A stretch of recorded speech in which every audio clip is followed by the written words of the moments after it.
아멘. 오늘도 말씀과 기도로 수요일 하루를 시작하는 우리 모든 성도들 가운데 하나님의 놀라운 은혜가 언제나 함께하여 주시기를 주님의 이름으로 간절히 축원드립니다.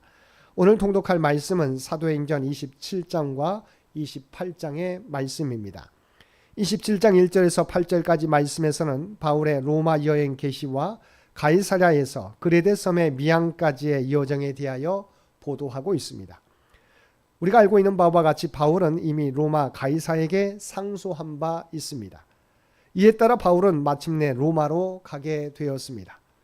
하지만 바울의 이 로마 여행은 단순히 가이사에게 재판을 받기 위함만이 아니었습니다. 바울은 하나님의 약속과 로마의 복음을 전하려는 자신의 원대한 목적에 따라 스스로 죄인의 신분이 되어 로마로 가게 된 것입니다. 한편 바울의 로마 호송은 아구스도 대 백부장 율리오의 책임하에 이루어지게 되었는 바 바울의 호송길에는 다른 죄수 몇 사람도 포함되었습니다. 그들은 가이사랴에서 배를 타고 시돈을 거쳐 루기아의 무라시에 이르게 됩니다. 그리고 거기서 이달리아로 가는 알렉산드리아 배로 갈아타고 그레데 미항이라는 곳에 이르게 됩니다. 한편 바울의 로마 여행에는 누가와 아리스다고도 함께 동행하였습니다. 여기서 누가는 사도행전의 저자로 마게도냐에서부터 줄곧 바울과 동행했던 인물로 이번 여행에도 바울과 함께 동행하면서 바울을 로마로 보내시는 하나님의 섭리와 로마에까지 이르는 여정을 세밀히 기록함으로써 복음이 어떻게 땅끝까지 확장되어 갔는지를 증거하고 있습니다. 또한 아리스다고는 데살로니가인으로 에베소에서 바울과 함께 복음을 전하다가 체포된 바 있으며 바울의 마지막 예루살렘 방문 때 동행하였으며 바울이 로마에 투옥되어 있을 당시에도 바울을 수종 들었습니다. 그리고 이제 바울과 함께 로마에 가게 된 것입니다. 물론 이 역시 바울을 돕기 위한 것이었습니다. 실로 이러한 누가와 아리스다고의 동행은 로마에서 바울이 사역할 때 큰 도움과 위로가 되었을 것입니다. 이렇게 복음 전도는 어느 한 사람만의 수고와 노력으로 결실을 맺는 것이 아니라 사역자를 물심양면으로 돕는 성도들의 수고로 이루어지는 것입니다. 9절에서 26절까지 말씀에서는 유라굴로 광풍으로 인한 혼란 및 하나님의 약속에 근거한 바울의 위로와 격려에 대하여 보도하고 있습니다. 우리가 알고 있는 바와 같이 바울이 탄 배는 어려운 항해 끝에 그레데 섬의 미항이라는 곳에 정박할 수 있었습니다. 근데 바울이 탄 배가 미항에 도착한 것은 유대인이 금식하는 절기인 대속죄일이 훨씬 지난 때로 겨울철이었습니다.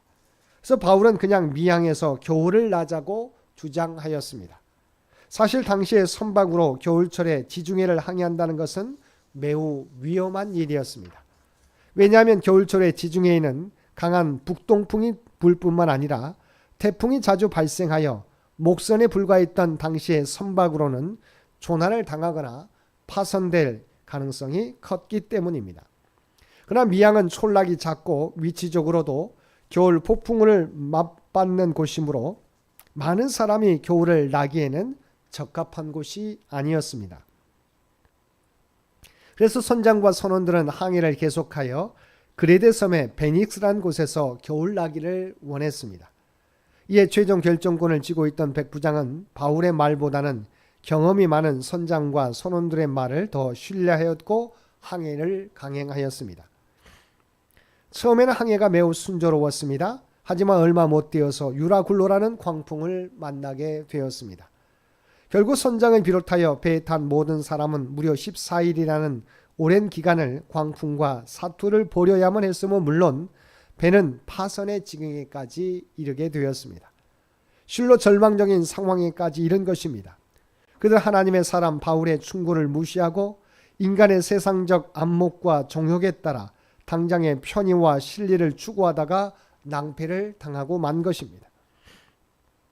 한편 이러한 절망적 상황에서도 오직 한 사람 바울만은 담대할 수 있었습니다. 그것은 그가 로마의 복음을 전하게 되리라는 주님의 약속을 신뢰했을 뿐만 아니라 하나님께로부터 이번 풍랑에서도 구원 얻게 되리라는 것과 행선하는 모든 자를 하나님께서 그에게 주셨다는 메시지를 받았기 때문입니다. 바울은 이 사실을 절망에 빠진 사람들에게 알려서 그들을 위로하고 격려하였습니다. 이러한 구원의 선포는 아마도 배 안의 사람들에게는 구원의 소망을 주었을 것이고, 바울의 공고를 무시하고 항해를 떠났다가 풍랑을 만난 백부장을 비롯한 선장과 선원들에게는 바울을 크게 신뢰하는 계기로 작용했을 것입니다. 그러한 의미에서 이번 풍랑은 바울을 사람들 가운데서 높여 복음 전도자의 사명을 완수케 하려는 성령의 역사요 섭리의 결과라 할 수 있습니다. 또한 한 죄수가 가장 믿음직한 선장으로 바뀐 이 놀라운 사건은 결국 하나님과 함께하는 자가 바로 역사의 진정한 주인공임을 보여줍니다. 27절에서 44절까지 말씀에서는 바울의 탁월한 활약으로 말미암아 배 안의 모든 사람들이 극적으로 구원받게 된 사실을 보도하고 있습니다. 먼저 풍랑을 만나 표류하던 배는 열 나흘째 되는 날 밤이 되어서야 비로소 멜리데라는 섬 부근에 다다르게 됩니다.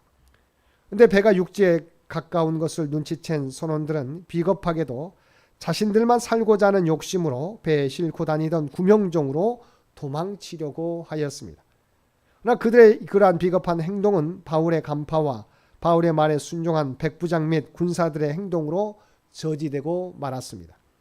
실로 풍랑을 만나기 전에 선장과 선주의 말을 더 신뢰했던 백부장과 군사들은 이제 그간의 경험을 통해서 바울의 말을 확실히 신뢰하게 되었고, 그들이 지금 할 일은 오직 바울의 말에 순종하는 것임을 깨달은 것입니다.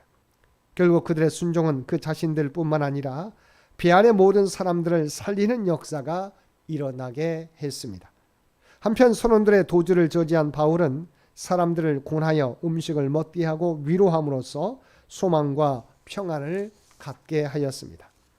이러한 바울의 모습은 마치 예수님께서 디베라 바닷가에서 낙심 가운데 빠져있는 제자들에게 나타나 위로의 음식을 대어주시고 말씀으로 권면하시는 모습을 연장시키고 있는 바, 바울은 비록 죄인의 몸이었지만 많은 사람을 위로하고 권면함으로써 하나님과 함께하는 자에게는 결코 두려움이 없으며 진정한 평안과 안전이 있음을 증거하였습니다. 결국 사람들은 날이 새자 육지에 무사히 상륙함으로 모두 구원을 얻게 됩니다. 근데 여기서 우리가 주목해야 될 사실은 바울에 대한 백부장의 호의입니다. 즉 날이 새자 사람들은 배를 육지에 대기 시작했는데 배가 두 물이 합쳐지는 곳으로 잘못 빠져들어 배는 파손되게 이르렀고, 군사들은 죄수들이 도망칠 것을 염려하여 그들을 모두 죽이려고 하였는데, 이때 백부장이 바울을 살리기 위해 군사들의 행동을 막은 것입니다. 아마도 백부장은 뱃소의 말을 듣고 바울이 죄가 없음을 어렴풋이 알고 있었지만, 풍랑 속에서 바울을 겪은 뒤로는 그가 무죄하다는 사실과 진정한 하나님의 사자임을 깨닫게 된 것입니다. 물론 백부장의 이러한 호의는 궁극적으로 로마 전도를 위해 바울을 계속적으로 인도하시는 성령 하나님의 역사로 말미암은 것이었습니다. 사랑하는 성도 여러분, 하나님께서 바울과 함께할 때 유라굴라 광풍 속에서도 바울의 탐배가 안전하게 멜리데 섬에 상륙하게 됨을 보았습니다. 하나님께서는 바울에게만이 아니라 하나님을 믿는 모든 백성들에게도 동일한 역사를 베풀어 주실 줄 믿습니다. 오늘도 하나님께서 우리와 함께 하심을 믿고 어떠한 역경과 고난 가운데서도 믿음을 지키며 하나님의 나라를 세워가기 위하여 힘쓰며 살아가는 저와 여러분 모두가 되시기를 주님의 이름으로 간절히 축원드립니다. 함께 기도드리겠습니다. 사랑과 은혜가 충만하신 아버지 하나님, 어떠한 상황 속에서도 우리와 함께 하시는 하나님을 믿고 살아가는 우리 모두가 되게 하여 주옵소서. 그리하여 우리를 통하여 세상에서 절망하고 낙심해 있는 사람들에게 주님의 평안과 위로를 전할 수 있게 하여 주옵소서. 특별히 이 나라와 이 민족을 기억하여 주시기를 원합니다. 비상계엄이라는 국가적 변란 사건 가운데 하나님의 은혜로 비상계엄이 해제되게 하신 것을 진심으로 감사드립니다. 다시는 이와 같은 안타까운 일이 이 민족, 우리의 조국 가운데 발생하지 않도록 주께서 지키시고 보호하여 주시옵소서. 특별히 또한 100주년을 준비하며 나아가는 창현재단을 기억하여 주시고 하나님의 계획하신 바를 이루어가는 창현재단과 주의 백성들 모두 되도록 그래서 함께하여 주옵소서. 육신의 연약함 가운데 있는 주의 백성들을 기억하여 주시고 아버지 하나님 권능의 오른손으로 안수하여 주시어서 모든 연약함 가운데서 아버지 하나님 그들 모두가 치유되고 아버지 하나님 고침받게 되는 회복되게 되는 놀라운 역사를 허락하여 주시옵소서. 특별히 살아가는 믿음의 자녀들 이 어두워져가는 세상 가운데 믿음을 잃어버리지 않게 해주시고 하나님의 꿈과 비전을 준비해 가게 될 때 하나님의 지혜와 능력으로 그들을 인도하여 주옵소서. 오늘도 우리에게 복된 하루를 허락해 주신 것 진심으로 감사드립니다. 아버지 하나님, 우리가 하나님의 구원받은 백성이라고 하는 하나님 나라를 세워가는 주의 백성이라고 하는 정체성을 가지고 살아가게 하여 주옵소서. 그리하여서 어떤 상황 속에서도 우리가 발을 딛고 살아가는 삶의 현장 가운데 그리스도의 아름다운 향기와 선한 영향력을 나타내며 살아가게 하여 주옵소서. 이 모든 간구 우리를 구원하여 주신 예수님의 이름으로 간절히 기도드리옵나이다. 아멘.